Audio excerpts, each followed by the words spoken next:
¿Alguna vez te preguntaste si Dios puede resucitar a alguien que fue cremado?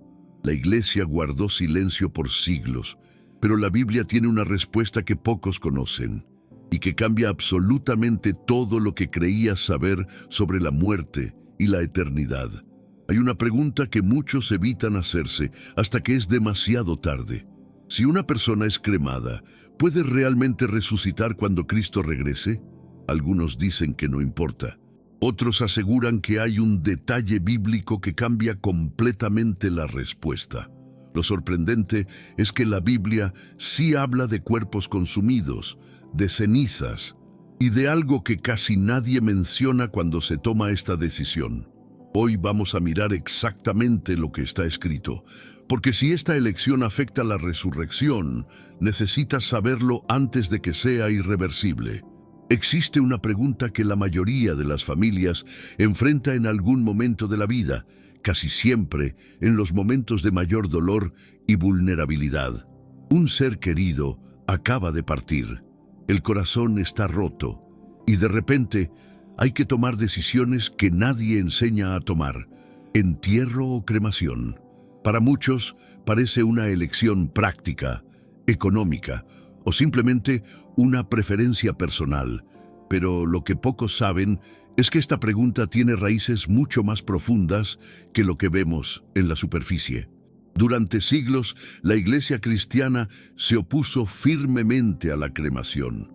No era un capricho cultural, era una convicción teológica profunda, arraigada en la fe de la resurrección.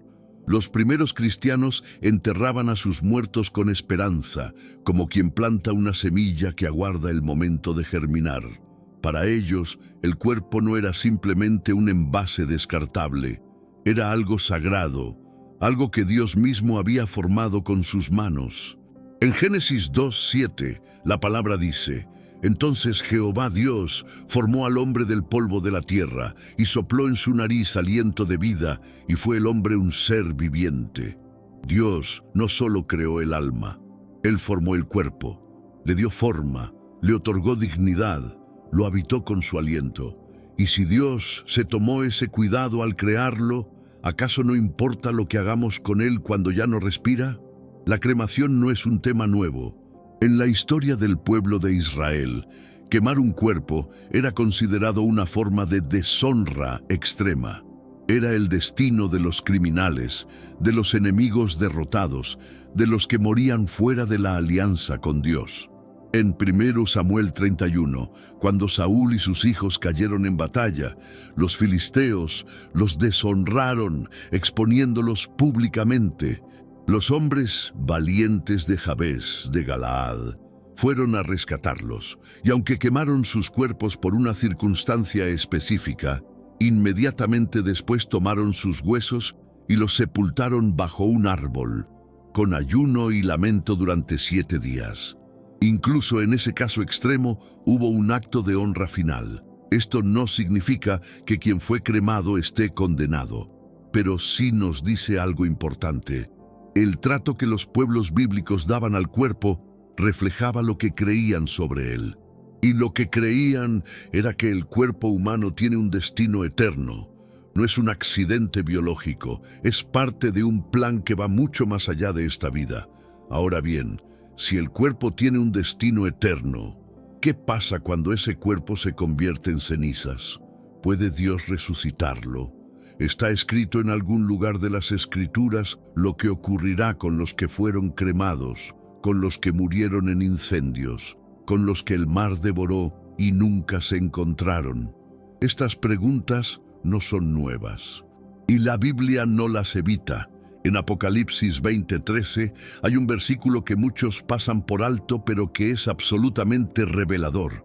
«Y el mar entregó los muertos que había en él, y la muerte y el Hades entregaron los muertos que había en ellos, y fueron juzgados cada uno según sus obras». El mar entregó los muertos. No quedó ninguno atrás. Dios no tiene limitaciones geográficas ni físicas cuando se trata de resurrección. Para Él no existe cuerpo demasiado disperso, demasiado destruido, demasiado desaparecido. Pero entonces surge la pregunta que realmente incomoda. Si Dios puede resucitar a cualquiera sin importar el estado del cuerpo, ¿por qué importa la forma en que tratamos ese cuerpo? ¿Qué diferencia hay entre ser enterrado y ser cremado? Hay algo que la Biblia nos dice sobre cómo debemos honrar el cuerpo, incluso después de la muerte, porque puede ser que el tema no sea si Dios puede hacerlo. Puede ser que el tema sea si nosotros lo estamos honrando como Él espera. En 1 Corintios 6, 19, 20, Pablo escribe: ¿O ignoráis que vuestro cuerpo es templo del Espíritu Santo, el cual está en vosotros, el cual tenéis de Dios, y que no sois vuestros? Porque habéis sido comprados por precio. Glorificad pues a Dios en vuestro cuerpo y en vuestro espíritu, los cuales son de Dios.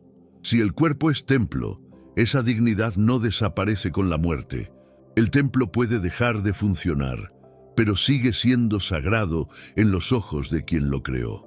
Hay algo que la religión institucional no siempre explica con claridad. El Christianity bíblico no ve el cuerpo como una prisión del alma. Al contrario, la resurrección cristiana es una resurrección corporal. No es solo el alma que sube al cielo y el cuerpo queda atrás para siempre. La promesa es que este cuerpo será transformado, glorificado, reunido con el Espíritu. Por eso Pablo llama a la muerte dormir, como algo temporal, como algo que espera un despertar. Esto cambia completamente la perspectiva. No estamos hablando de un cuerpo que simplemente se descarta cuando el alma lo abandona. Estamos hablando de un cuerpo que tiene una cita con la eternidad. Y si esa cita existe, tal vez valga la pena preguntarse si la forma en que lo tratamos en esta vida refleja lo que realmente creemos sobre esa promesa. Si este tema te está moviendo por dentro, si estás sintiendo que hay algo aquí que merece ser explorado con profundidad y con respeto, entonces quédate con nosotros. Esto apenas está comenzando. Y si aún no estás suscrito a este canal, este es el momento. Porque aquí hablamos de lo que realmente importa, de lo que está escrito, de lo que muchos prefieren no decir. Suscríbete ahora y no te pierdas lo que viene. Hay una imagen que Jesús usó para hablar de la resurrección que es tan simple y tan poderosa que es casi imposible olvidarla.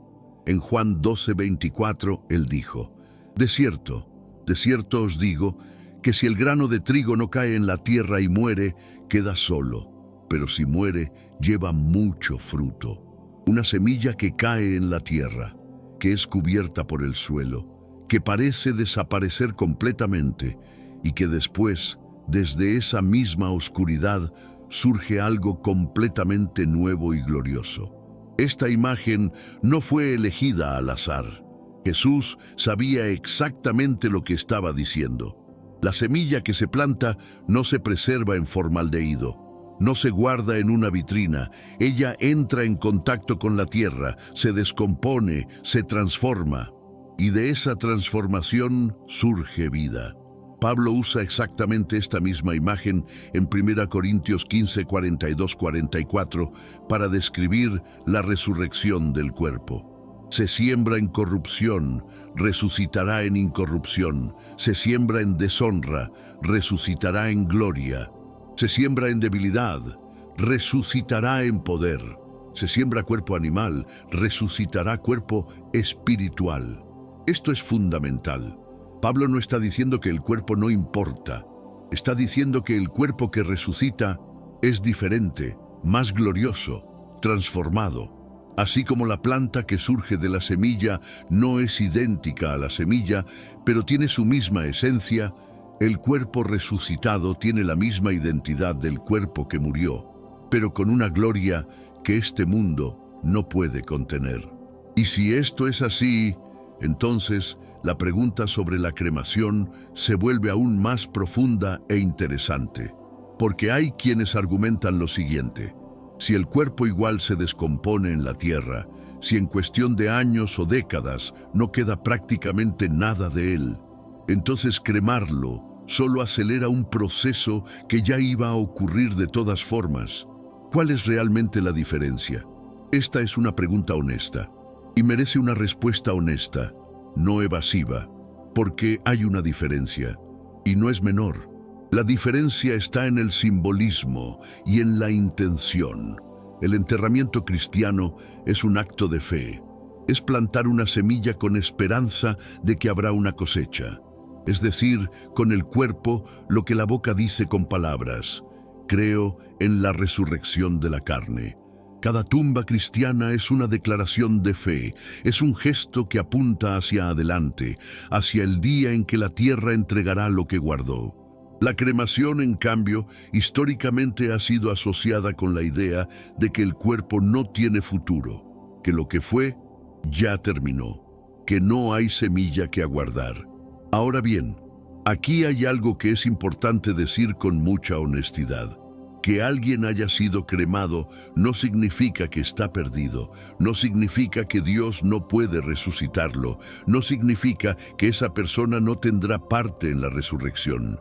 Dios no está limitado por el estado físico de un cuerpo. El que llamó al mundo a existir desde la nada puede ciertamente reunir cada partícula de un cuerpo disperso. Eso no está en discusión. Lo que sí está en discusión es otra cosa, es la actitud del corazón. Es lo que elegimos creer sobre el cuerpo y lo que esa elección dice sobre nuestra fe en la resurrección. Porque la fe no es solo algo que se declara con la boca en el momento de la alabanza. La fe se expresa también en las decisiones que tomamos, incluso en las más dolorosas, incluso en las más íntimas, incluso frente a la muerte de alguien que amamos. En Ezequiel 37 hay una de las visiones más impresionantes de toda la Biblia. El profeta se encuentra en un valle lleno de huesos secos, huesos que llevaban mucho tiempo muertos, huesos que no tenían carne, ni tendones, ni vida. Y Dios le pregunta a Ezequiel, ¿vivirán estos huesos? Y Ezequiel con sabiduría responde, Señor Jehová, tú lo sabes. Entonces Dios ordena al profeta que profetice sobre esos huesos, y ante su voz los huesos comienzan a juntarse, les vienen tendones y carne, y finalmente el espíritu entra en ellos y viven. Todo un ejército se levanta de lo que era solo un campo de muerte. Este pasaje no habla específicamente de cremación, pero habla de algo mucho más grande. Habla del poder soberano de Dios sobre la muerte y sobre la materia. Esos huesos estaban secos, dispersos, sin ninguna posibilidad humana de restauración. Y Dios los restauró completamente, con poder y con gloria. Si Dios puede hacer eso con un valle lleno de huesos secos, ¿qué le impediría hacer lo mismo con cenizas? Nada, absolutamente nada. Y aquí es donde la pregunta cambia de dirección. Porque la pregunta ya no debería ser, ¿puede Dios resucitar a alguien cremado? La respuesta a esa pregunta es un sí rotundo, fundamentado en las Escrituras, fundamentado en el carácter de Dios, fundamentado en su poder absoluto sobre toda la creación. La pregunta más profunda, la que realmente toca el corazón es, ¿qué dice mi elección sobre lo que creo? Hay una coherencia que Dios espera de sus hijos. No solo en las palabras, no solo en los cánticos del domingo, sino en la forma en que vivimos y en la forma en que honramos la vida, incluso cuando la vida ya se fue. En Romanos 12:1, Pablo hace un llamado que resuena con todo lo que hemos visto. Así que, hermanos, os ruego por las misericordias de Dios, que presentéis vuestros cuerpos en sacrificio vivo, santo, agradable a Dios, que es vuestro culto racional. El cuerpo como acto de adoración, el cuerpo como expresión de fe, no solo en vida, sino también en muerte. Y si el cuerpo es un acto de adoración en vida, entonces la forma en que lo despedimos cuando parte también puede serlo. Esta no es una verdad que deba generar culpa en quienes ya tomaron una decisión diferente. Es una verdad que debe generar reflexión en quienes aún están a tiempo de elegir. Porque hay algo que la Biblia deja muy claro desde el principio hasta el final. Lo que hacemos con el cuerpo importa. siempre importó. Y seguirá importando hasta el día en que la trompeta suene y los muertos resuciten. Existe un momento en la historia de la Iglesia cristiana que casi nadie conoce, pero que revela con una claridad extraordinaria cuánto importaba el trato al cuerpo en la fe de los primeros creyentes. Durante las persecuciones romanas, cuando los cristianos eran ejecutados y sus cuerpos quemados deliberadamente, los perseguidores no lo hacían solo por crueldad. Lo hacían con una intención específica. Querían demostrar que la resurrección era imposible. Si no quedaba cuerpo, no podía haber resurrección. Eso creían ellos. Y la respuesta de los cristianos fue de una firmeza inquebrantable.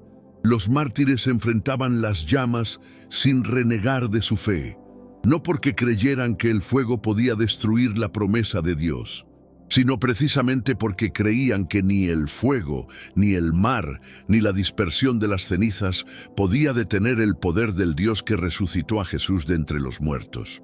Su valor no venía de la ignorancia del peligro, venía de una certeza profunda, vivida, que había sido comprada con sangre y con estudio de las Escrituras.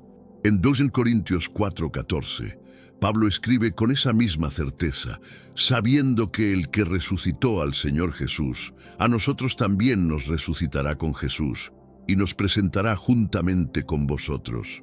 Esta convicción era el fundamento de todo. No era teología abstracta, era el ancla que sostenía a hombres y mujeres cuando enfrentaban la muerte. Porque si Dios resucitó a Jesús, entonces la muerte no tiene la última palabra, nunca, bajo ninguna circunstancia. Y aquí es donde la conversación se vuelve más personal, más íntima, porque para muchas personas que están viendo este video hoy, esta pregunta no es solo académica. Tal vez perdieron a alguien que fue cremado. Tal vez ellos mismos ya tomaron esa decisión para cuando les llegue el momento. Tal vez hay culpa, hay confusión, hay miedo. Y es importante hablar de eso con la misma honestidad con la que hemos hablado de todo lo demás. La gracia de Dios es más grande que cualquier decisión humana, más grande que cualquier error, que cualquier desconocimiento, que cualquier circunstancia fuera de nuestro control. Hay personas que murieron en accidentes donde el cuerpo quedó irreconocible. Hay mártires que fueron quemados vivos por su fe. Hay marineros que se perdieron en el fondo del océano, y la promesa de la resurrección los incluye a todos, sin excepción, porque Dios no juzga al hombre por el estado de su cuerpo, Él juzga el corazón. Sin embargo, hay algo que no podemos ignorar cuando hablamos de este tema con toda su profundidad. La cremación voluntaria, elegida conscientemente por alguien que conoce la fe cristiana y la promesa de la resurrección, puede reflejar una desconexión entre lo que se cree y lo que se practica. No siempre, no necesariamente. Pero sí es una pregunta que vale la pena hacerse. Mi elección sobre lo que ocurrirá con mi cuerpo refleja mi fe en la resurrección. En Job 19, 25, 27 hay una declaración que ha resonado a lo largo de los siglos con una fuerza que pocas palabras humanas pueden igualar. Job, en medio de su sufrimiento extremo, en medio de la pérdida de todo, dice: Yo sé que mi Redentor vive y al fin se levantará sobre el polvo, y después de deshecha esta mi piel, en mi carne he de ver a Dios, al cual veré por mí mismo, y mis ojos lo verán, y no otro, aunque mi corazón desfallece dentro de mí, mis ojos lo verán, en mi carne. Job no estaba hablando de una experiencia puramente espiritual y abstracta, estaba hablando de una resurrección corporal, real, tangible, personal. Esta es la esperanza del cristianismo. No es simplemente que el alma sobrevive, es que el cuerpo resucita, es que habrá un encuentro real, concreto, eterno con Dios.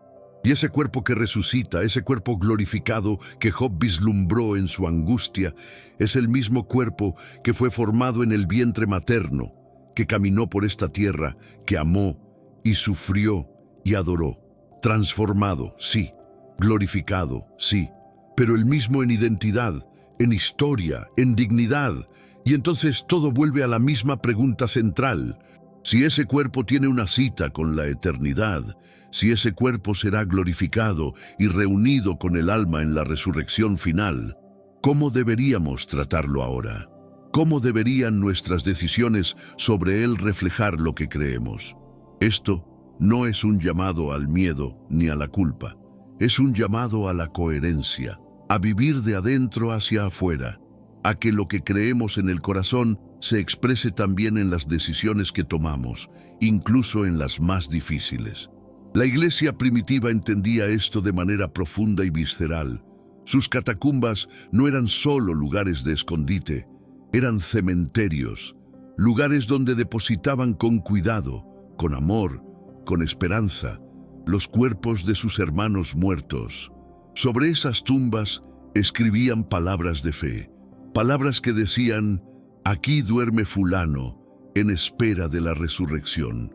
No era superstición, era fe expresada en piedra y en tierra.